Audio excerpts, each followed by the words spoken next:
real Grim. What are we gonna do? Grim. That's how it looks. I'll take Grim right now. I am the Grim Reaper. Bit grim. The bosses are good. And make it grim. A grim tale indeed. It's a little grim. Meaningless and grim. It's the Grim. It's Grim. Pretty grim, huh? Things look grim.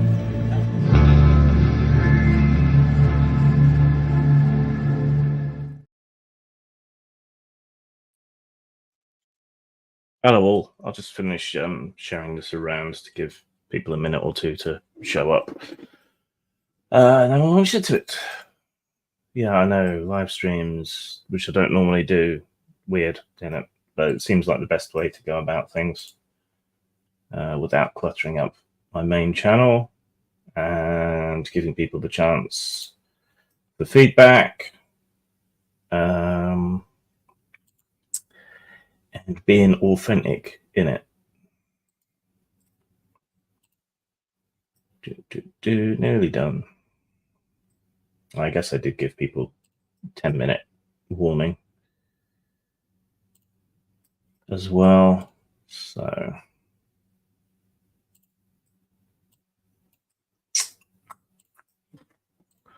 one more.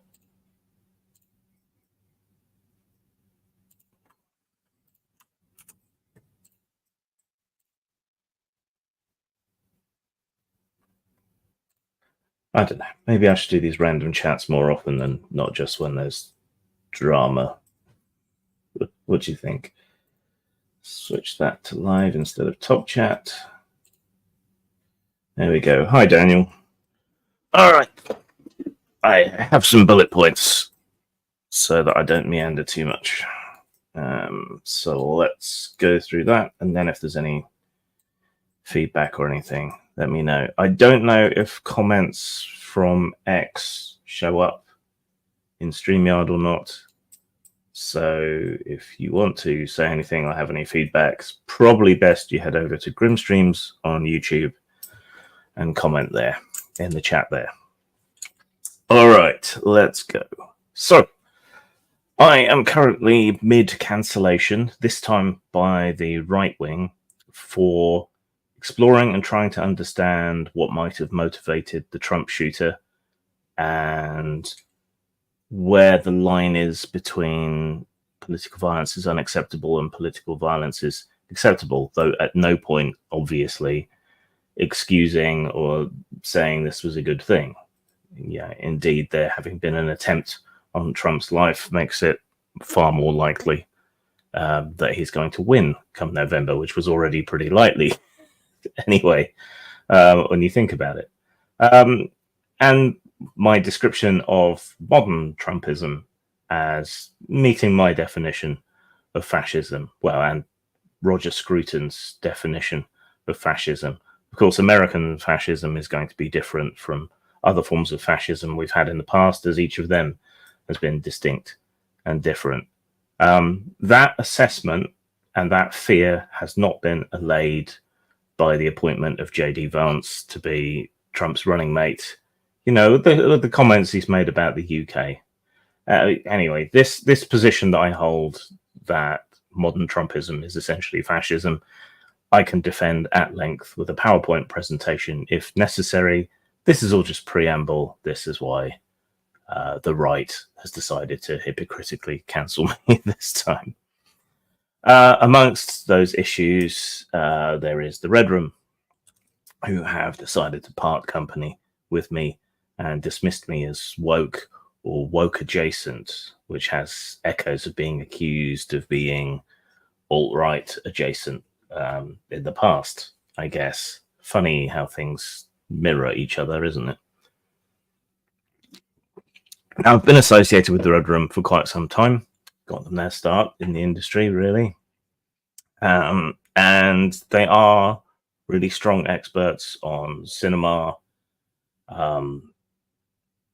giallo, pulp culture. I very much respect their expertise and so on that, and the stuff that they published through me to start with before they went out on their own was mostly that kind of stuff.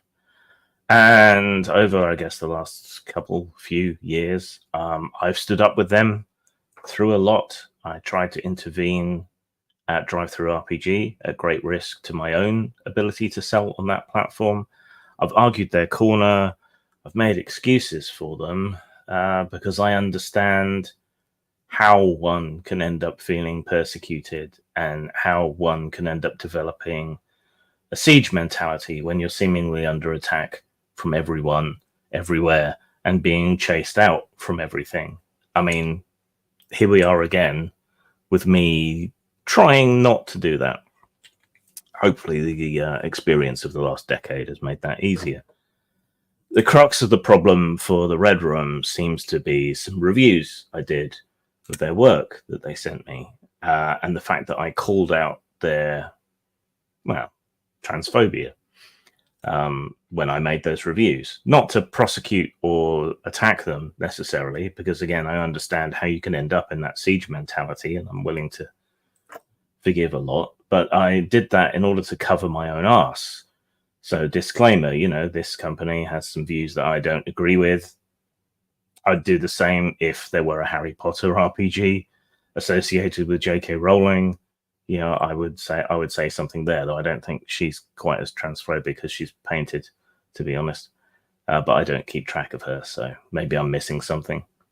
Yeah, I just don't want to be attacked for things that I don't believe, right? I get enough shit for things that I do believe.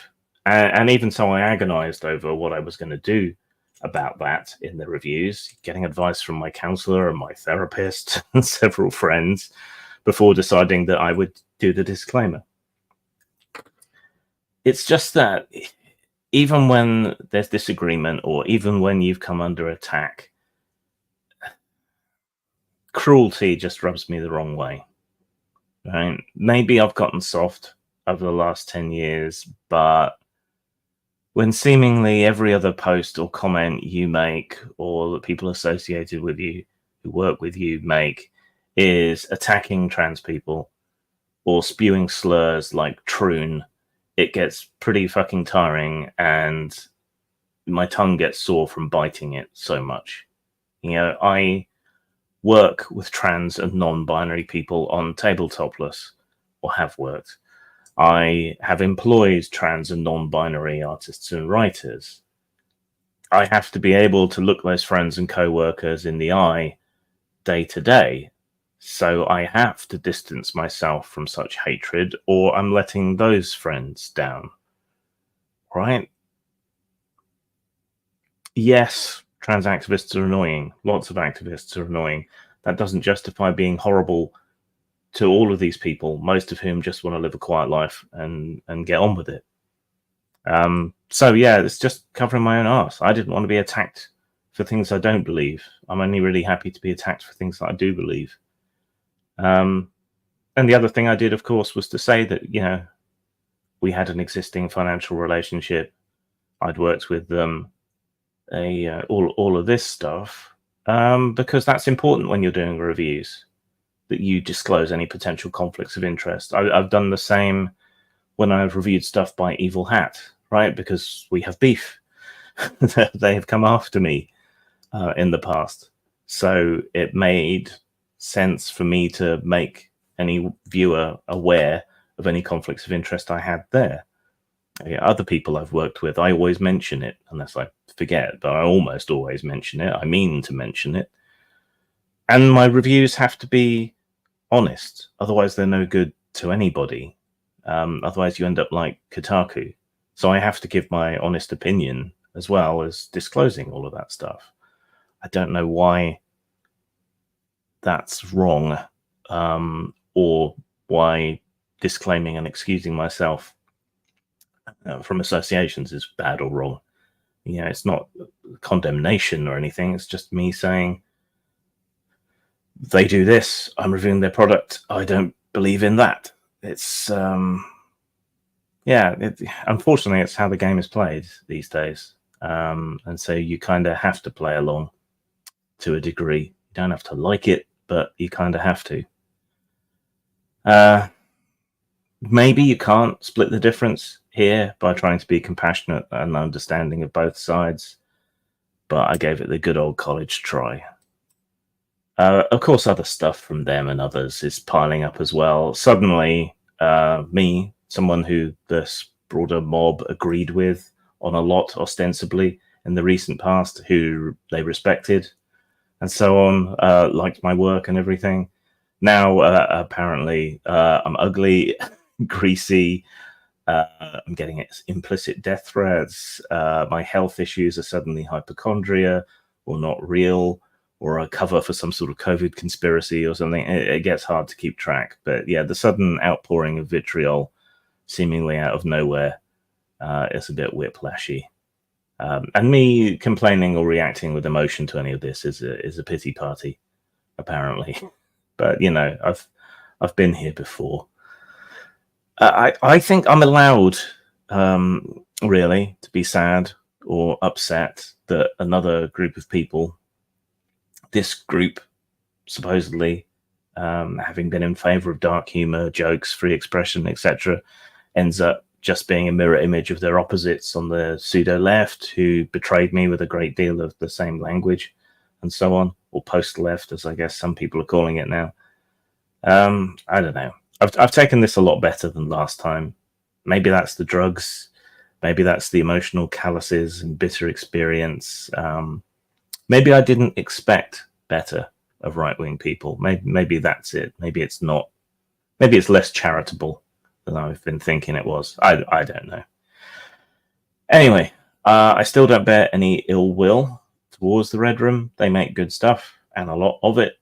I just didn't want to be associated with their trauma-induced bigotry, even if I understand where it comes from and how you get locked into that siege mentality, because that was me in 2014, at least a bit.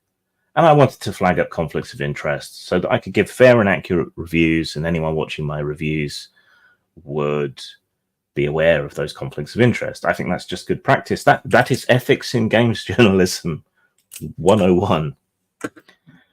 At least for the time being, you can still buy some of their stuff at my store, and I will continue to leave it up so long as they don't mind me leaving it up, and I will continue to send them the cash from the sales.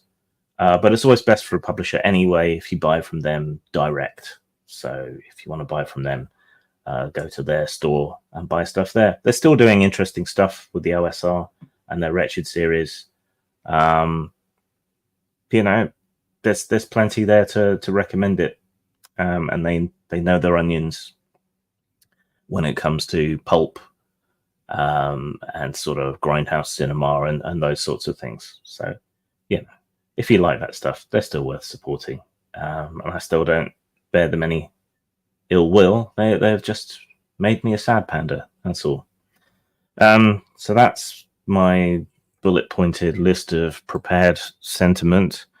If anyone wants to ask anything about this or anything else, or I don't know. If anyone wants anything else from me for a bit, I can hang out for a little bit longer. Then I need to go and upload a product by the OGGM to stores for sale. So, and we all like the OGGM, and he deserves support. So. It's probably lag on the chat, and again, I probably can't see what you're saying if you're on X. So you might want to toggle over to YouTube if you want to say anything. But I'll give you 5 minutes or so. What can I waffle about to fill the air while we wait to see if anyone wants to say anything? Oh, Django said, "Good job, Red Rum, you bit the hand that fed you." Well, I mean, I wouldn't have put it quite that way. But, yeah. Malaquin says, "I arrived late, but you sound better today." I shouldn't, because I was up till 5 a.m. running Tabletopless. I should sound worse, if anything. Oh, I'm going grey at the temple, which is cool. I'm excited about that. Horror host hair will look really cool. So I'm kind of looking forward to that. picked up the latest version of Savage Worlds and the latest version of Deadlands, so expect a review of that soon. It's weird, I've liked playing Deadlands and Deadlands Wasted West, but I haven't gone with Savage Worlds as its own thing, or for Solomon Kane. I don't know why. I'm hoping the new edition has changed enough that I can appreciate it differently. So we'll see.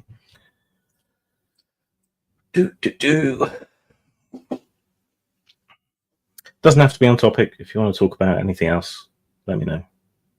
What else have I got coming up to review? Dragon Age, the Age system, the newest version of that. Though obviously that's not a new game, really. Probably going to run Lone Wolf Fists for T-shirt on not this Sunday, but the next. And I think I'll be back to reviewing older game books and things. So not exactly reviewing, but what do I call it? Know your role. That's my retrospective reviews. Savage Rifts is pretty good, says Maliquin. Well, yeah, anything other than Palladium is a good system for Rifts. I found Fate surprisingly good for running Rifts games because it helped deal with the disparate power levels and so on. And if you use the scaling rules from some implementations of Fate, generally older implementations of Fate, it runs pretty smoothly and pretty well. And feels more genuinely over the top and cartoonish, which I think good Rifts games should. Maybe I'll pick up Savage Rifts then. I have that deluxe edition of Rifts, the hardback full color, somewhere. But I haven't had a particularly good experience with Rifts in the past. Hey, Palladium is good. Take it easy on. I don't get on with the system. It takes forever to make up characters. It's very quirky and clunky and unrevised. If you love it, you can love it. I don't get on with it.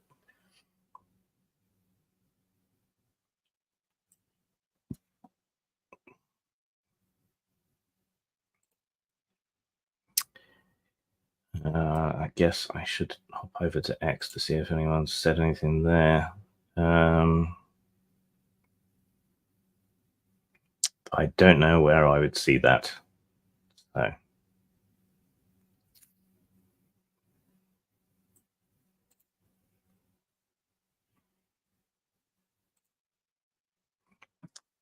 Chat live about it sometime. What, Palladium system? I guess we could. I did like, of the implementations of the Palladium system, I think I liked Palladium Fantasy the best. I liked the idea of Teenage Mutant Ninja Turtles, and I did back the new one, so we'll see what that's like. The one thing I've always really admired about Palladium is that they put out a lot of stuff, and they put it out pretty cheaply, and they stuck by black and white effective artwork for a very long time. So I think overall the presentation and the price points of Palladium books has always been good, even though it felt kind of old-fashioned. But that wasn't necessarily a bad thing. You know, if you wanted a lot of stuff for your money, Palladium was always, you know, good to go to. Unfortunately, I think these days people wouldn't give it as much as of a second glance because it looks cheap, because it is cheap, but it's still good, and they've always had a good grasp of the art graphics, if not the layout. So I don't know. All right, if there's nothing else, I shall toddle off in about 5 minutes, and I will upload the OGGM's game to the various sites and drop an advert for it on the blog, and we'll see how that goes. He's already got his Seth's catalogue of weapons and things. up. That's a sort of generic thing that should be able to slot into most OSR type or D20 based games. So at least it's inspiration. It's got a massive skill list and a massive equipment type list that should be able to give you inspiration. So yeah, it's pretty good.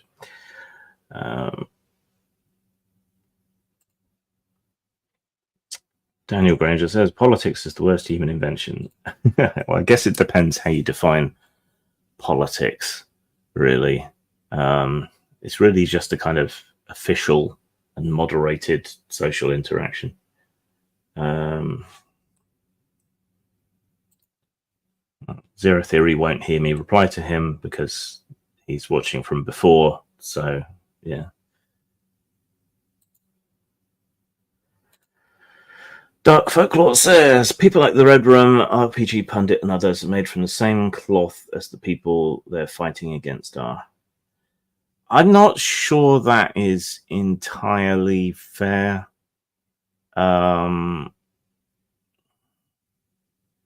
Because up until now, and I've never made my politics or social views secret in any way or hidden in any way, up until now, they've been willing to tolerate that. So I think some of this is the negative role that social media clickbait plays. Now, you could argue that me doing a video on the Trump assassination and the issues around it was also clickbaity, but my background is in politics and history and communications. So it's a subject that interests me, so I was bound to do so. And I even waited overnight before I made a video. But I think there's a bit of bandwagoning going on here with people like Double D, chasing the clicks, and that seems to bring out the worst in people. But equally, I can understand, because that's behavior that is encouraged by the algorithm and so on. You probably don't want to hear me philosophize about that shit. Dark Folklore says, just like the diversity crowd makes videos talking about things they do not like, calling out people who participate in those things, Red Room and RPG Pundit did the same.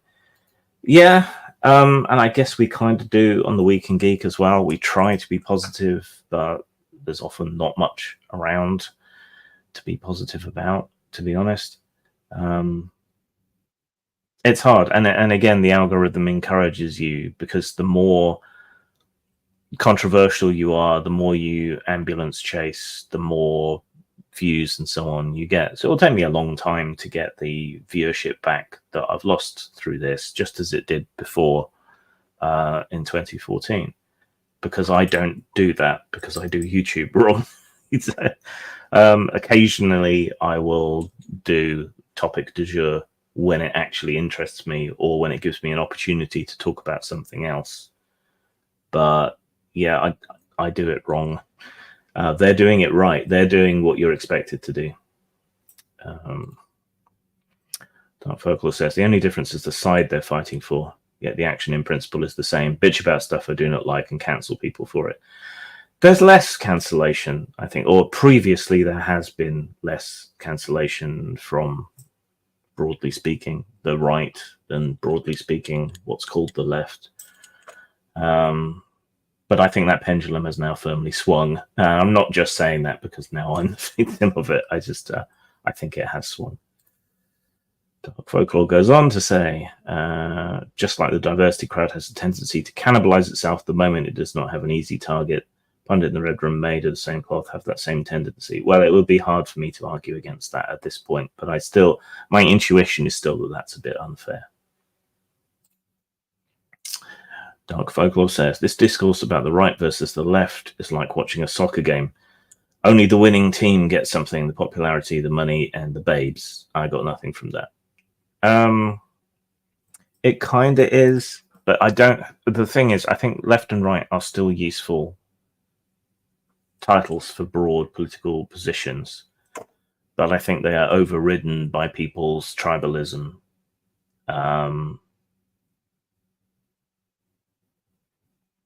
Like a ton of people are calling me a commie repeatedly in comments in between other slurs and things. I'm not a communist. I'm a stickler for using correct political terminology, but I am and have always said I am, a left anarchist. Never been shy of that. Always said, left libertarian, very bottom left-hand corner of the political compass. I mean, did they not believe me in the past? I don't know. Sorry for the long text. No, that's fine. I have no problem going through stuff. As long as there's not too many people saying lots of stuff. Zero Theory says, Ari the Red Room, not super familiar with their work, but I do remember how strong you stood behind them a year or so ago when they went through a council thing. Yeah, and yeah, I'm not gonna lie. It is hurtful. Just like random people getting mad because I have said something they don't agree with doesn't bother me so much, and I don't really have that sense of betrayal that made me spiral back in 2014.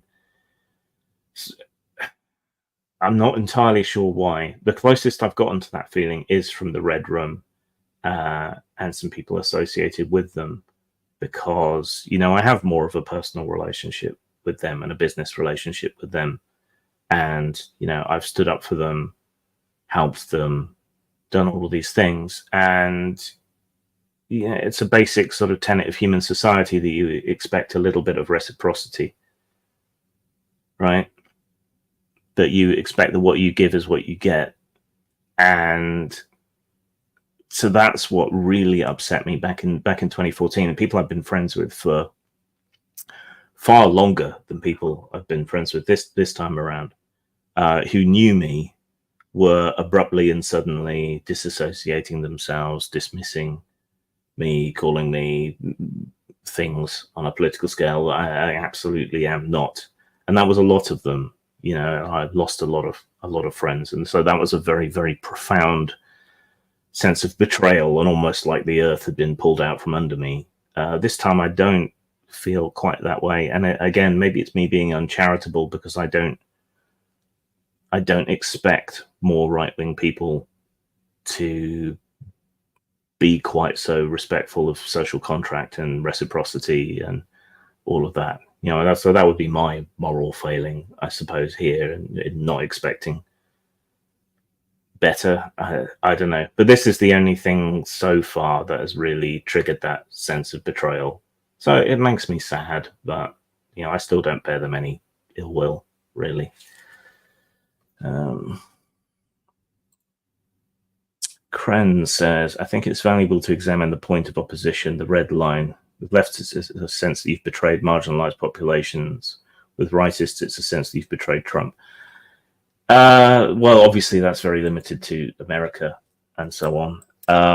It's usually an appeal to traditionalist values or a fear or disgust response. There's studies on this, and that's not to dismiss it, because those are important reflexes in the human mind, evolutionary psychology and everything. It's just that I feel that they're kind of misapplied when they're applied to things that don't hurt you, like having a disgusted reaction to trans people or gay people or whatever. Maybe you can't control that disgust reaction, but it's one thing to be personally disquieted or squicked by something that someone does, and it's quite another thing to then try and illegalize or marginalize or persecute those people just because you're squicked out,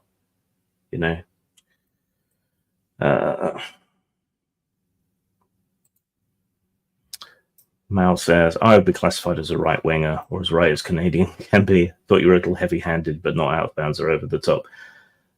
Yeah, possibly. And I do get on with a lot of right-wingers. I mean, I've had to. I'm in about the safest Tory seat in the country here in the UK. The chances of anyone being elected other than the Conservatives here are minimal, and the British Conservative Party has been as far right as it's ever been recently. So, just to get by day to day, I have to be able to get on with people. And I have gotten on with people who have markedly different political philosophies and so on to me. I think part of that is resignation on my part that my political ideals are never going to happen. So, yeah, maybe I don't expect much. I don't know. Malaquin says maybe you just brought it up a little too soon. So I've seen this argument around, and to an extent, I suppose, yes, but I also feel that if you don't bring these things up in the moment, then they lose their urgency and their importance. And if it's not now, then when is it? Right? That's the other problem. It's like when we have school shootings in the States, everyone says now is not the time to talk, but then it's never the time to talk about it. And so it never gets talked about. So I tend to think that, give yourself a day, maybe two, to cool off like I did, and then to comment on things and try to understand them. And I will never understand why people don't want to understand things, because it is only really by understanding a thing that you can seek to mitigate or abrogate it, right? So if we want to understand why political assassinations take place, we have to understand the mindset of the shooter, which means examining when and how people think political violence is justified and when they think it isn't, where that line is, how that line might be different for different people. So like if you're a member of the LGBT community and you're feeling threatened by an incoming government that might take away your healthcare and your rights and so on, you're probably going to be closer to that line than someone who isn't LGBT, right? So, and by examining that, we can understand it.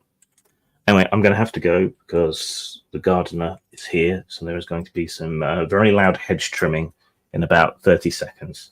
Plus, I need to go and get the money to pay him. So, I will see you all soon. Maybe I'll do these chats more often when the mood takes me. If I do them on my second channel, it doesn't cause problems to the main channel. So I could just kind of do it on a whim for anyone who's around. But yeah. All right. See ya. Peace.